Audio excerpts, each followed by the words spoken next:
所的良路给耶呀，他让降临zu nari, la Krista zu karunong ifochi.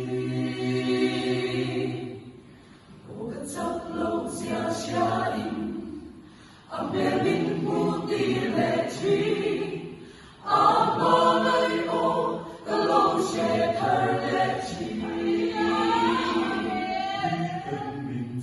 Ni den min sia, min kriyene, daum dan som min hailo,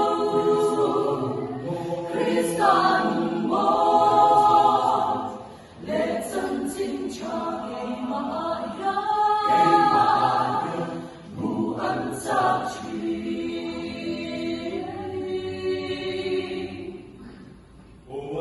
Som trelule, come na akazebi, che sarò bollo yara, te stilo. O karau min shuai zela, iduzo min zirtira, Krista ilu, ima alantiro. Miden min tia.